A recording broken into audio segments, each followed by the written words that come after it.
everybody. Welcome back to Taped Crusaders. This is a big one. Things are evolving. Things are changing. And it's all because of, it all started because of teaming up with Champ Ian here. Aw, shucks, guys. So, for those of you that don't know, yes, we are filming inside Meteor. Ian, why don't you tell everybody really quick, what is Meteor and where is it?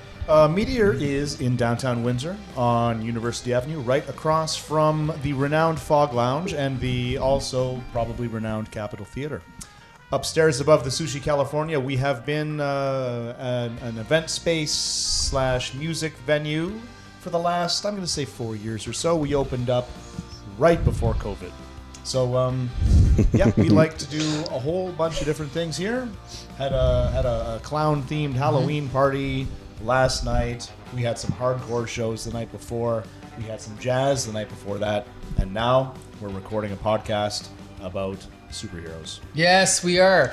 And we should point out that by the time you see this, whatever movies will be coming out after you see this will be screened here at Meteor. Right here. Yeah. And on this screen that's right behind us here. So if you're watching this and you're within the Windsor, Essex, Detroit, Chicago, Ohio area, Or even further, please come out and join us every other Wednesday night at Meteor. Definitely check Facebook. Is there a website? There's a website that I should probably start updating. Yep, Okay. It'll be on there sporadically. Okay. But, every other Wednesday is easy to remember. Yeah. Maybe eventually if it gets really popular, Which it will. we'll go every week. We'll see. But Joshua Murr-VELL, I want to thank you for joining us. You were sick, unfortunately. Yeah, my first time getting COVID. Yeah, so that's that true. was it. How'd was you rough. like it? I did not like it, but Did you lose your sense of smell? no, I was breathing fine. Sense of smell, taste, that was all fine. But I was lost my like, sense of smell. yeah, And it was weird. I just had like a fever and was shaking for 3 or 4 days, like shivering. It was like bone chilling. Oh, it was bad. What a wimp. Anyway, we should also point out Josh was so sick. Not only did he miss last week's episode, he missed the one from 5 weeks from now. Right. So anyway, we're here to review Supergirl 1984.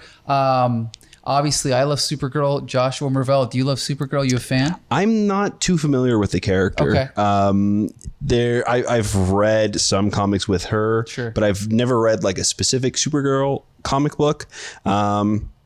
I know her from some of the cartoons, Sure. and I know her from obviously her appearance in The Flash. Yes. And I've seen actually episodes of the TV show as well. Sure. But this is my first time watching the 1984 film. Interesting. Okay. Yeah.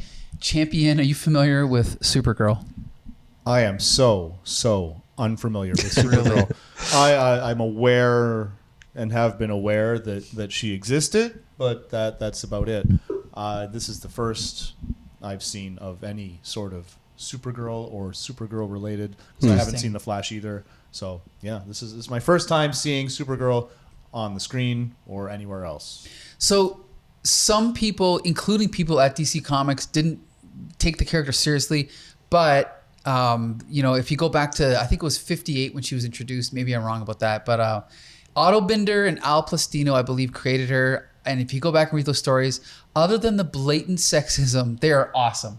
Other than the fact that Superman, upon meeting his cousin, Kara Zor-El, other than the fact that he told her to keep her existence a secret and put her in an orphanage, and didn't let the public know who Supergirl was for the first several years of her career. It was really weird times. All is forgiven now, but they were great stories. That's they were great. Pretty big asterisk to Yeah, I know. include in. Yeah, they were pretty good. Yeah, they're awesome. Trust me. But anyway, so then the ironic thing about the time this movie came out is a year after the movie came out, she was actually killed in the comics.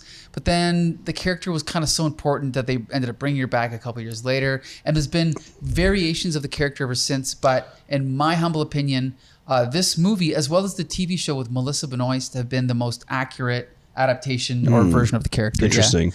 Yeah. And I'm assuming her death in the comics had something to do with the success of this movie. Actually, no connection. okay. No connection. Really? It was more just... the editors at DC were just indifferent to the character. When did they kill her off? A year later, in '85. In '85. Yeah, a hugely popular story, Crisis on Infinite Earths. The cover of Superman cradling Supergirl is one of the most famous covers ever done. It's been homaged a million times. The ironic thing is for a death that's so popular, again, she was brought back 2 years later in all these different forms. But anyway, we're here to talk about the movie that came on the heels of the first 3 Superman films, executive produced by the Salkinds. So it does have some similarity to the movies, some massive differences, which we'll talk about. Supergirl's played by Helen Slater, whom everyone loves, I think. Yes. Some people love. Sure. The villains. Do you have the cast there? Yes. So Faye Dunaway plays Selena. Selena, a weird sort of witch, basically a witch. Yeah, she's a witch. Yeah. And Faye Dunaway, most famous for Bonnie and Clyde, as well as other films. The second in command witch, I'd never seen her before. I don't know if you have her name there. I don't even remember her. Brenda Vaccaro as Bianca. She was dressed up as my grade 8 teacher. Yeah, I don't know we what had the they're... same grade 8 teacher? I thought we went to different schools. I think we did, yeah, seriously. And then there was the third guy, Nigel. He was the warlock, right? Right. Yeah, again, fine actor, but I've never heard of him before. He's the priest in Princess Bride. Oh, whoa. Did he hit a speech impediment? Yeah. Oh, my, yes. Okay, yeah, okay. it's that guy. Nice. Okay, good catch. Yeah. Yes, that was so funny.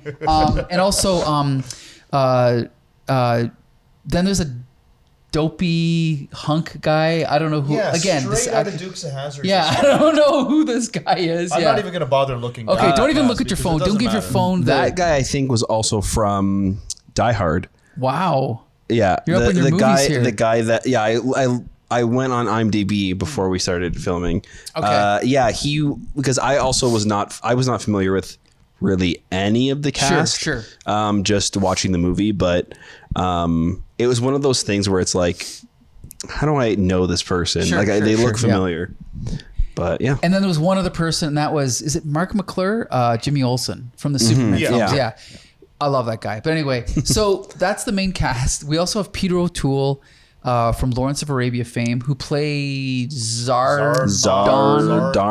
Zartan. Yeah, I think Zartan. No, yeah, Zaltar. And then two more. Supergirl's father was played by, I believe it was Simon Ward, right? Was it Simon Ward? Oh. Who I know from the Hammer horror films. You are correct. Yes. And then her mother was played by Mia Farrow. Oh, yeah. Who's famous for starring in like 15 to 20 Woody Allen films, then having her stepdaughter married off to Woody Allen. We're not going to talk about that, though, because... We also he was also her stepfather. Anyway, we do need to talk about the most prolific, or at least my favorite actor in this entire film. And who would that be? The truck driver that tried to sexually assault. Oh, you mean Matt Frewer? Matt Frewer, yes. AKA Max Headroom. Yes. Did you know that? The guy with the A&W t-shirt on. There was so much A&W product placement in this film. It's crazy that they gave the rapist the product placement ad. I was totally thinking that. That is a wild. Yep. That is such a crazy movie. I know. I was thinking that too. Oh my God. Sorry, there's one other actress we have to talk about because I love her so much because she was in Grease too. She played her roommate. Her dorm roommate. Yes, right. Lois Lane. Yes, Lucy Lane. What's the actress's name? Lucy Lane. Maureen Tiffy. Yes, she was in Grease too. Everyone go check it out. Okay, so anyway, that pretty much sums up the cast. We'll talk about... That pretty much sums up the entire movie. That's the movie. No, there's still... We're in for the long haul. You got 3 more hours to watch here, folks. Sit tight, okay? Champion, you're going to tell us the plot. Now, here's my question. Did you watch the theatrical cut, the director's cut, or the international cut? I watched the first cut that I could find. Which was, do you know? I don't remember. Okay. I don't know. It didn't say. Yeah, the one I watched was 2 hours. The one I watched was about 2 hours too. I think, okay, so... 1 hour if you speed it up on VLC. The theatrical cut was like 90 minutes. None of us watched that. Oh, wow. Okay. Yeah. So, I wish I would have found that cut. Well, okay, here's the thing. I actually purposely watched the international because I thought it was the longest and I wanted to see all the scenes. But it turns out the director's cut is longer. I was wrong. So I actually. So we know things about this film that you don't. It could be, but to be fair, when I was done, Today, I put I'm in the the director's expert. cut and then I watched it on ×3, and it's the same number of scenes. It's just that they're longer. Put it that way. Right. But Champion, you're going to tell us the basic story of what you remember about whatever cut you saw. Okay, the very big. I forget. I just watched this movie And today. if you but then need help- but then we spent 2 hours getting this Yeah. set ready, Do you want- and everything just left my brain. If you want us to help, But basically, we start off with this little enclave of people from the planet Krypton that have somehow survived in some weird little tent city called Argo City. called yes. Argo City, and they have this I don't know, it's like this utopian. I get this, when they do like a utopia planet on Star Trek, and everyone's Sure. just like weird California hippies. It's Right. a planet of weird California hippies, and we have a Kara Zor-El, who is Superman's cousin, who is one of the residents of this city, and she's walking around just kind of like bumbling through life, where she runs into Zoltar, who is trying to make a tree because he's an artist, and he's using this little Oh, wand my to make a goodness. tree. And he's also stolen this device. And this orb, you're going to have to help me with the name of the orb. The Mega Hecron Oh, yeah. or Isn't the Omega something? The Omega something. Yeah. Now, it powers their entire city. And he has borrowed it for the day because he's going to use it to try and make this tree alive. Omega Hexon. Now, he ends up losing it. He Kara gives it makes to yeah. He gives it to Kara by just sort of like kicking it over to her, like, here, play with this She little girl. immediately- And she's using this wand to make this giant mosquito, which this device, it brings the mosquito to life. It starts flying around, and then it flies straight out of the wall of this Cellophane.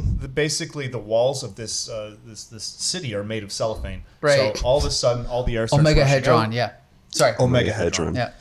So the Omega Hedron flies out this hole in the wall of the cellophane barrier. And it's a controlled environment, so It's a very controlled environment. Right. So Zoltar, he manages to use his wand to fix the thing, but they're still doomed because without this Omega Hedron, they're going to run out of power slowly. The air will get thinner, and this is terrifying. But then Kara decides to leave in this weird spaceship that is not really adequately explained, and she flies off in search of the Omega Hedron because she's going to save the world. The Omega Hedron lands on Earth in Selena's soup. She's having a picnic with Nigel, and it lands in her soup. She's a witch. She says, "Oh, this is obviously a magic thing." She immediately uses it to give herself immortality because she understands exactly what it does. Now, the main plot seems to be around this groundskeeper who works at the private school where Kara, she ends up wandering through the forest, and she decides, I'm going to disguise myself as a member of this private school. Yeah. Groundskeeper's working there. Nigel is a teacher there, which is what brings all these threads together. Selena sees this groundskeeper and falls in love with him instantly, and she decides to use this Omega Hedron to make him fall in love with her. It doesn't work out, though, because he wanders off in a daze and falls in love with Supergirl instead. So now Selena has to try to dispose of her in order to get to him, while she, Supergirl, is still trying to find the Omega Hedron so that she can bring it back. Because I believe she thinks that this guy is Superman. Because I never caught that. I never Oh, caught that. really? No. I never because caught that. she was like scanning something with the dodecahedron or whatever it's called, and she sees some sort of like powerful thing, and Nigel talks about how he saw something flying in the sky that's red, blue, and yellow, right? So I when she saw him in the car, when she's in the back in the car, I had just assumed that she thought he was Superman. No, okay, I can just say I've seen this movie like 50 times. Okay. And I'll tell you right now, I think that's a plot hole. I think he's referring to a scene we didn't see. Because I think he's referring to Supergirl because Supergirl had already appeared, and I think he's saying that he had seen her. And I never saw that connection between that guy and Superman. But I could be wrong because, again, what Nigel says, we don't actually see. Okay, because I thought that the reason why she wanted him was so she could rule rule the world, right, I and thought take she just- over. That makes a little bit more sense. But why else I would- never picked No, up no, on no. that. Because I think it was Okay. just, she was more like, oh, that guy's attractive. I want him to love me. So I'm going to cast a spell. And whoever he opens his eyes to and sees first, she's going to fall in love with. But she ends up opening her eyes and seeing Linda. Yeah. Linda Lee. And that's the whole plot of the rest of the movie is she loves him he loves Linda, then he loves her, then he loves Linda, right? Like that's pretty much the rest of the movie. pretty much That's it. the MacGuffin. Is Yeah. we're going to get this guy to love us. That's the movie. But I didn't pick up on any of the stuff you're talking about. Okay. Yeah. I didn't pick up on any of that either. It just seemed like, hubba hubba. Yeah. Okay. Yeah. Well. And then, so he I ends up. don't know. I mean, Yeah. what- Maybe it's just something that Maybe it's I'm a fourth misinterpretation. cut Yeah. that we haven't seen. Just one line of dialogue that would make You guys me- don't remember when Christopher Reeve showed up? Yeah. Or, he was supposed to, but Yeah. it was cut out. Well, he showed up in poster form. Yeah. yeah, he was there. So okay, do we need to like summarize the whole movie? Like we can just That's quickly. it. Everything I that's, said. that's basically it. Right. Well, She at the end of the day, Selena banishes Supergirl to the Phantom Zone. Yes. where she runs into Zoltan again. Yes, he who's still alive. sacrifices himself to send her back, and then Supergirl puts her into a mirror, and then she takes the orb and flies back to the city, which is now underwater for some reason. And the credits roll without there being any sort of. I mean, you sort of assume that she saves the day, but Oh boy. Okay, I'm just gonna say quickly. Like I said, I've seen this a million times. In fact, I remember. seen Wait, this wait. movie so Can I many just times. say? Great question. I have a history of. I'm sure we've all done this of like forcing my friends to watch like movies that they clearly didn't enjoy, and I think it started in grade 8 with never done Supergirl. that. Oh, I've done that millions of times. Come on, I've done this. What? Let's all sit down for 2 hours and watch this horrible film. Yeah, well, that I've done even it many I am gonna times. hate. But I'm trying to analyze what didn't work about this film. I think Helen Slater's good. I think almost like anything to do with Helen Slater as Supergirl in the school in Argo City is okay. The moment Faye Dunaway comes on screen with that other woman, I'm like, this is garbage. And I think one of the reasons is because at least the Supergirl scenes are grounded in reality, but as soon as it cuts to the witches, they're in this cheap, crappy Hollywood set. Yeah, it's like they're trying to make it look like it's a creepy, abandoned amusement park. Right. Like, and it just looks. and the motivation of the film, I want this guy to love me. That, like, I mean, okay, obviously later she wants to rule the world, but it's just so stupid. Does she really want to rule the world later? 'Cause I think never picked up I think on that I either. think she actually does say that Yeah. because she shows the map and she shows, oh yeah, we're gonna take over, like this and then this and then this. Yeah, like there is a point where she mentions it, but Yeah. it's kind of vague. Okay. But Josh, first time watching it, what'd you think? It was bad. Yeah. I don't know. This movie's also like very horny, like for Yeah. no reason, and like in really creepy, weird ways Yeah. too. Yeah. Like, like the two truckers immediately stopping Supergirl is super weird. Yeah, like you gotta assume it's a teenage girl audience, and it's a Right. weird scene to put in a movie. You're right. Supergirl, the way that they shot her looking at Clark for the first time felt very Lusty. icky to me. Okay. I don't know if you felt the same way. And then It did seem like a weird glance. to yeah, give and a she like poster went and of like her.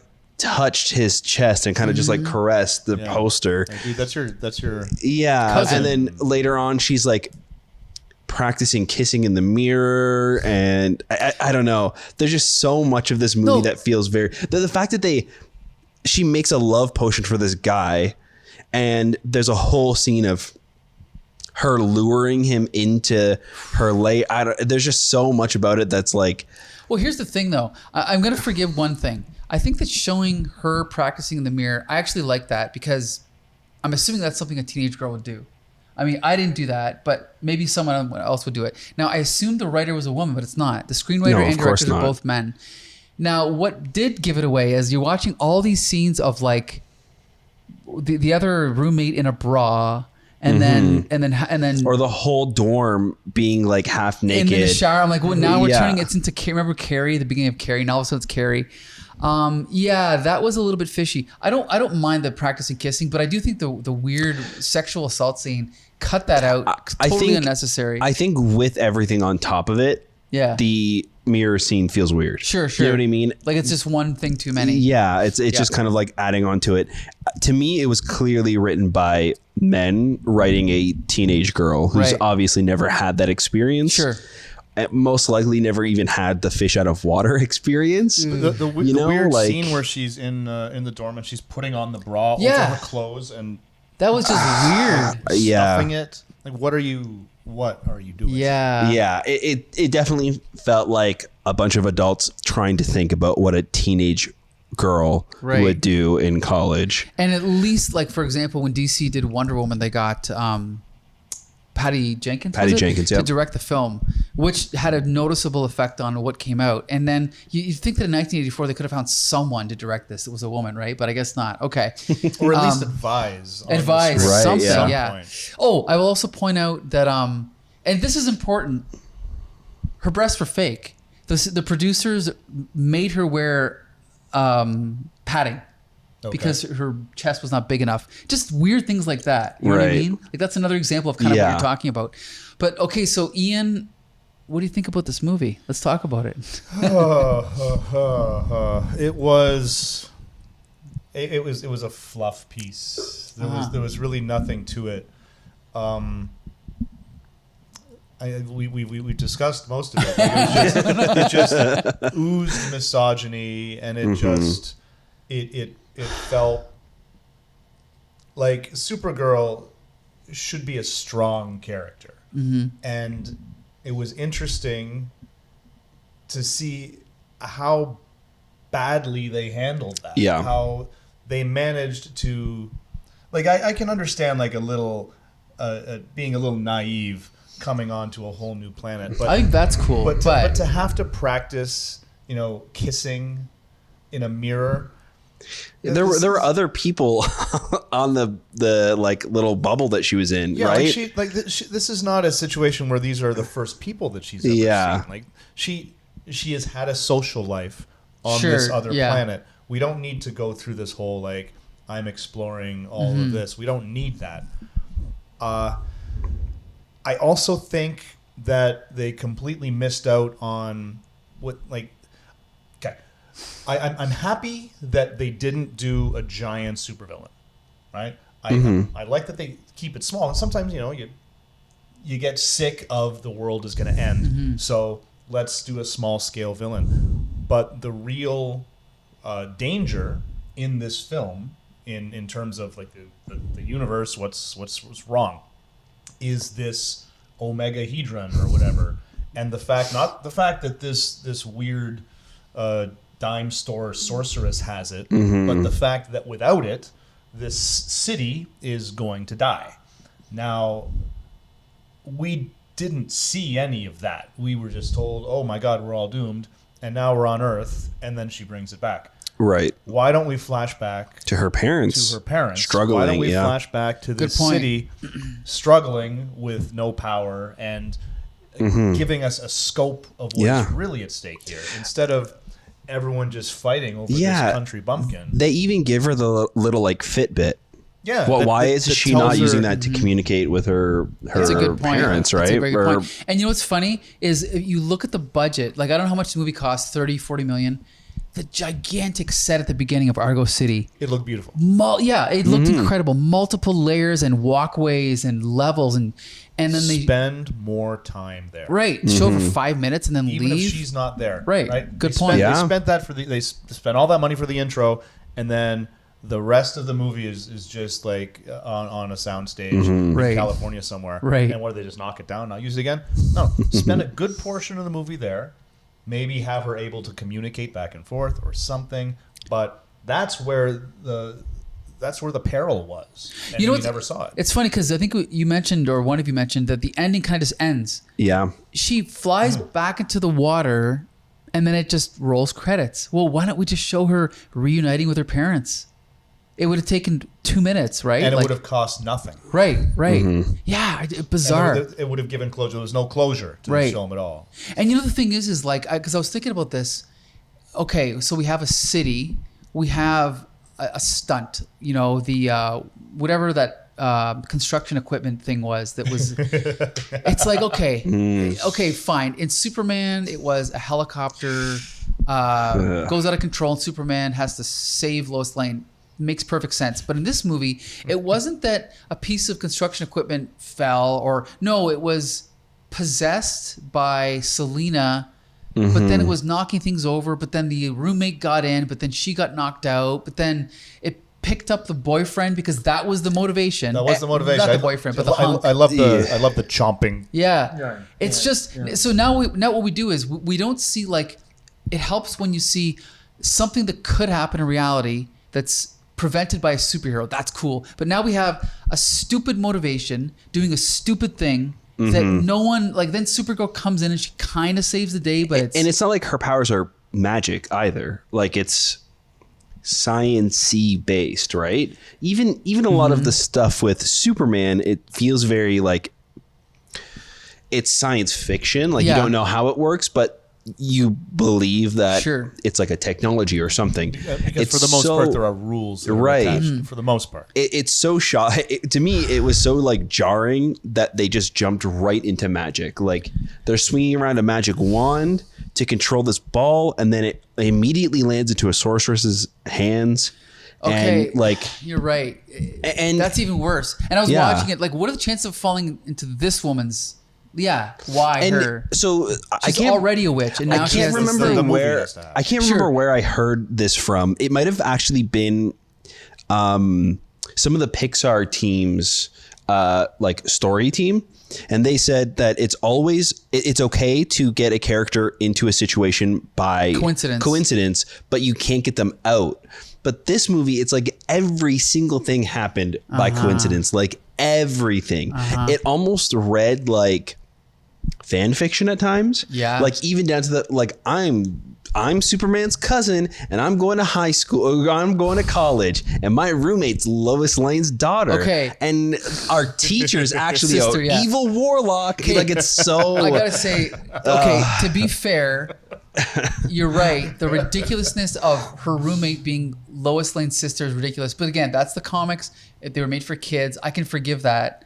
But I think the problem I have is that she was already a witch, and then she got the Omega Hedron. It would have been better if she was a nobody and she got that. It's kind of like that. Like Twilight Zone. Like, a normal guy gets this thing, and now he can do all these things. Yeah. That becomes more interesting. But she was already a witch. And then just get rid of the guy and make her the professor.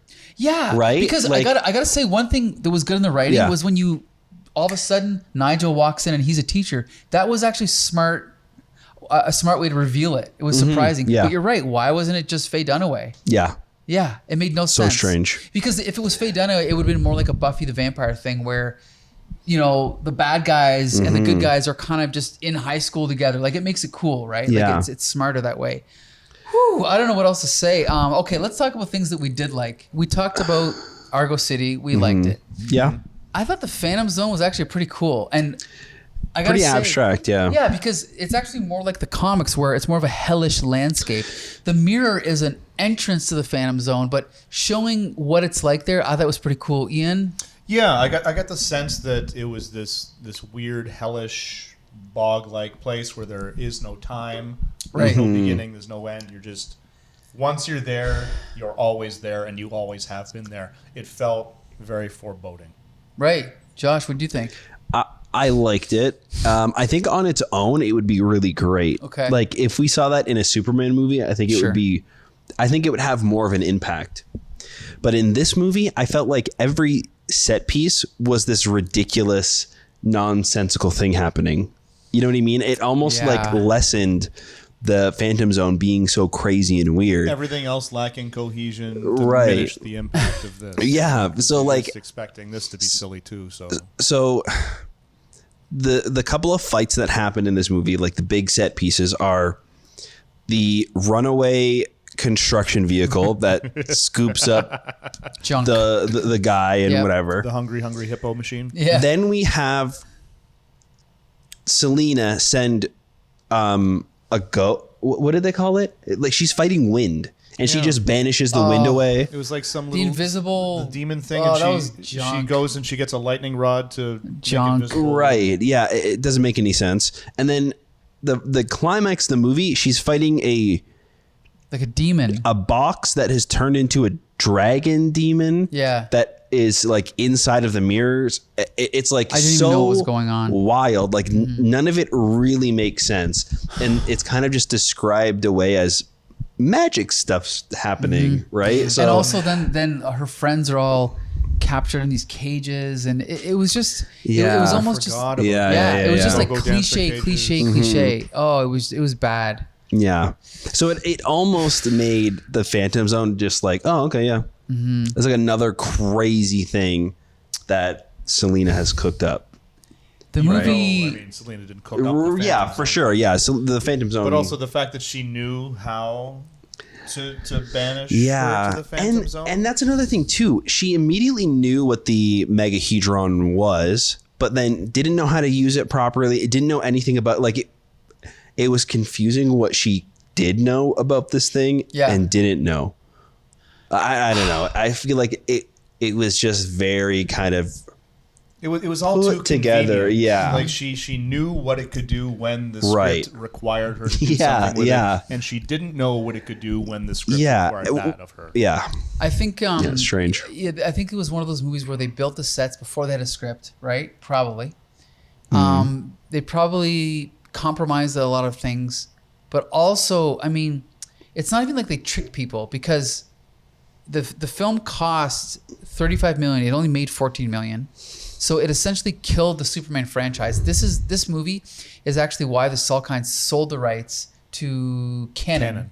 Who did Superman 4 because this was such a bomb. Also, it was critically derided. Peter O'Toole, I believe, and maybe Faye Dunaway were nominated for Raspberry Awards for Worst Actors. So Really? Peter O'Toole was in Lawrence of Arabia, and somehow he could not manage to pull a good performance out of his ass for this movie. You know what I mean? I don't think he cared. No, you're I right. don't Just think he cash cared. that paycheck. Okay, Helen Slater. I mean, I'm not sure if she's a great actress, but I think she was perfect for Supergirl. What'd you think? Yeah. I feel like if the movie was based more around the fish out of water stuff, I think she could have been great, especially her in that like college setting. It felt right. Yeah. So, I think it's just kind of unfortunate she was stuck with this kind of shitty script with not much to do. Right. Like the scene when she first shows up in the forest was great. Yeah, I and thought she's flying around that and was she's all like fine. learning Yeah. the power. So she like grabs the rock and crushes it. Like I agree. all of that stuff is really fun. I was into that.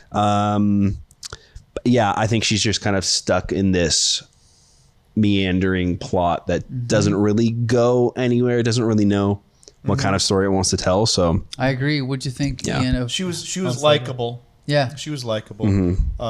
She was a serviceable actor. I don't think that she was fantastic. Sure. But she didn't hurt the movie at all. Right. And she put on a believable performance. I think I read somewhere that other people, more famous actors, had auditioned for the role, but the Salkinds wanted somebody who was a nobody. Interesting. That's it. That's good. Just like Christopher Reeve. Yeah. Right? Yeah. Although I wonder if that's because they wanted someone like a new face, or if they wanted to pay someone, $75,000, Right. Sure. which I think is what she was paid for this. Interesting. But no, she did a fine job. Looked good, looked the part. Yep. And she was maybe the strongest part of the film. We don't have to go through all these actors, but like Faye Dunaway, I'm not sure what it was about Faye Dunaway and who was the other girl? Brenda Vaccaro. They just annoyed the hell out of me. Every time they're on screen. I instantly thought when they started doing the weird magic-y whatever stuff, I thought of of the tarot reader in Pee-wee's Big Adventure. Oh, Just okay, like, just okay. this cheesy, Yeah. like, I'm a sorceress, and I'm going to prove it to you by going over the top with the sorceress look, and it was silly, and it was slapstick sorcery. Maybe in another movie, it would have been fine. Sure. But like the tone and even just the characters, like it felt like they didn't fit in this world. Yeah. I mean, it's just funny because it could have probably already. And this is the thing I always wonder about Hollywood is like you're spending so much money on effects. Just take an extra week to rewrite the script. Just to. Yeah, because it seems, and I mean, like, I don't know anything about this stuff, but it seems to me like the script should be the easiest part to do.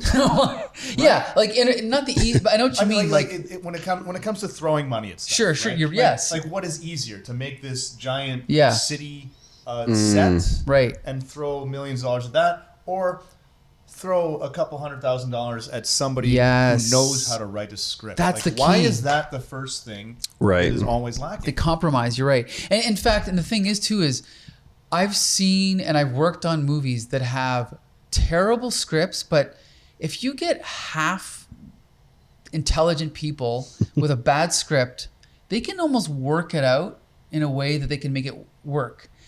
And you think with all these people on the set, no one was like, this doesn't make any sense. Like, again, even if the base story is not a masterpiece, for someone to go, I have an idea how to fix this. Like, they could have just workshopped it into something more watchable. You know what I mean? When you have Faye Dunaway and Peter O'Toole. Yeah, like all these people, they have all this experience. Like I guess they just didn't care. Well, they didn't care, but they also, like, there has to be some aspect of, like, do I want to be embarrassed by having this on my resume? Right. Because I have this body of work that legitimizes me as an actor. So do I want to just mail this in, knowing that so many people had seen the first this come out between Superman 2 and Superman 3?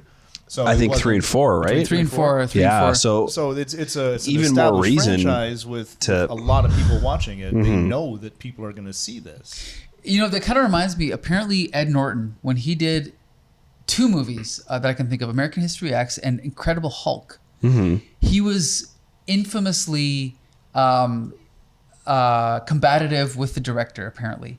I believe he might have actually pushed the director of American History X off a film. And Incredible Hulk, you'll notice he didn't play the Hulk again. It was Mark Ruffalo that replaced him. But you kind of look back on those movies and you go, yeah, maybe he needed to do what he did. Like, maybe he was the asshole on set, but it's probably because he could see that these movies they needed to be pushed in a different direction. I don't know. I'm not saying that every actor should take over every movie. I'm just saying that in the situation we're talking about, if you're on set and you can tell that you've got a turkey, why not put your hand up and go, maybe we can fix this, you know? Like, even if you are not yourself adept at, bringing these ideas forward, right. You can, just by virtue of having worked with people who know what they're doing, you can tell when someone doesn't know what they're doing. Great point. Whew. So I don't know if there's anything else to say about this film. We should mention there are at least 3 different cuts. There's a theatrical cut, the international cut, the director's cut, and there's also a TV cut, which I believe is... There are scenes in the TV cut that have never been seen outside of that version before. I watched, as I said, the international, and then I fast forwarded through the director's cut. Again, they're just longer. There's no significant differences. More walking. But there's more walking. But there's definitely scenes that, like, whatever version I had on VHS as a kid, there's definitely more scenes in this Blu-ray version than I saw as a kid, because there's a lot of things I kind of forgot, or sorry, that I'd never seen before. So what can you say about it? At least it looks like a movie. It sounds like a movie. It's not a movie, but it resembles one, which is more than we can say for Superman 4. I don't know what to say. I mean, I can't recommend this as something to watch. Even though you've watched it 50 times. Right, and recommended it and made us watch it. Yes, it forced people to watch it. But Josh, can you recommend this film? No, I can't. I think you've listened to the podcast. You you heard what we had to say. I would not recommend it. Champ Ian. No. It's definitely not the worst film. Sure, that's true. That we've watched here for this podcast, but it was just this fluff piece with no substance, and I don't know. I chuckled a couple times. Sure. Right, like the chomping. Really? Yeah. Oh yeah, okay, the chomping, the chomping okay. machine. Although, did you also realize that? Did you notice in that scene that her friend and roommate is passed out in this machine? I know. And she goes to save the day, and she brings this dude out from the bucket and carries him, flies him to the. Oh, there was one other scene that made me laugh. I'll talk about in a second. But flies him and makes sure that he's okay. But then leaves the scene entirely. Gives him a kiss. While gives him a kiss too. But the entire time, she has no idea what happened to her roommate, who is still in this machine that is presumably running amok, and she's passed out in the cab. Like, sorry, I gotta go make out with this guy. And also, one of the maybe most ridiculous scenes that I've seen ever is in the carnival when Selena makes the bumper cars come to life. Oh my goodness. And they're zipping back bad. and forth, and he ends up getting in one, and then Supergirl picks up the bumper car, and we have this majestic shot of like going through Chicago and then out through the landscape. Yeah. As she is carrying this bumper car with these giant caricatures of football players on them. Yes, I didn't even notice that, I lost it a little bit watching that. Like just the fact that she's carrying him in that thing is so ridiculous. Like carry him out of the thing, and you yeah. have the impact of her saving him. But carrying him, it's just the giant, larger than life, carved caricatures of football players, and this is all we see. We don't see him. Because he's too small in comparison to this bumper car. She's just carrying a bumper car to safety. But also, remember when Selena animated the bumper cars, they were moving like fast, but then the one that came towards the hunk, he just easily rolled out of the way. Did you notice that? Oh, of course. Like, it was just like the whole thing was just so badly staged, and I don't know, it was terrible. It was a bad movie. And the thing is I love the 80s. I grew up in the 80s, but there was a whole period of movies in this time that were like even the James Bond films, and like it just reminds me of like Smokey and the Bandit and all that. I mean, maybe it was good. It's been 40 years since I've seen it, but just all these crappy big budget movies that came out in this time period, and they're all garbage, and this is one of them. Yep. And one more thing. This has Matt Frewer, Max Headroom. He also, if you're a Star Trek nerd like me, he played in I forget the name of the episode in The Next Generation, but he played the time traveler, Dr. Berlinghoff Rasmussen, who was actually from the past but pretended to be from the future because he was stealing things and he wanted to bring them back to the past to invent them. Spoiler, yep. So now, in my mind, whenever I see that Star Trek episode, I'm going to imagine that he is actually the same person. Yes, from that Supergirl. He exists also. Dr. Berlinghoff Rasmussen tried to sexually assault Supergirl before finding a time machine and going forward in time and then putting the moves on Dr. Crusher. So I think it's the same person now. Could be. You never know. Supergirl now exists in the Star Trek canon. All right. You heard it here first.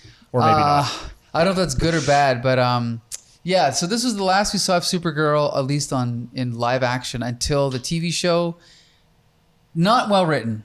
The TV show, but I still love Melissa Benoist. Oh, in a way. Okay, there's some things that are good. Yeah. She's great. Good. She's amazing as Supergirl. There's some things that are good, but it is, I would argue it's even cheesier than this. Does she ever show up in like Smallville or anything? A different actress plays Supergirl. Yeah. True, you're right. You're technically right. Okay. Yes, you're right. I forgot about that. I haven't gotten to that. I'm actually watching Smallville right now. Yeah, I've only seen episodes here and there of Smallville, so I wasn't sure. Was more curious. The good news is that all of this is going to be screened one day at Meteor. One day soon. We have got the next 3 years worth of episodes planned out, so be sure every other Wednesday to check out these screenings at Meteor. I don't want to say, I don't know when this is going to come out, but the first one's going to be Howard the Duck. That's right. Yes. Yeah, by the time this comes out from now, because we can't air these yet because the strike is continuing, and the strike may not ever end. Ever. So we may never see these. This is lost media at this point. So But anyway, if this is out before November 15th, be sure to come out. November 15th, 2013. Yes. Because we don't know. Yeah. Who knows? Be sure to come out to Meteor. We want to thank Champion for letting us film here as always. And Joshua Murr-VELL, you can take it from here. Yeah, we also want to thank you guys for listening. You can find all of our stuff over on our website at thecomicbooksyndicate.com. All of our video podcasts are also over on our YouTube channel. You can find it under the same name. Leave us a review, leave us a comment. Let us know if you Positive guys reviews only, please. Positive, please. Let us know if you guys think about the stuff we're talking about. We want to hear from you, so keep in touch and keep that comics conversation going. That's right. So until the next time, see you later. All right.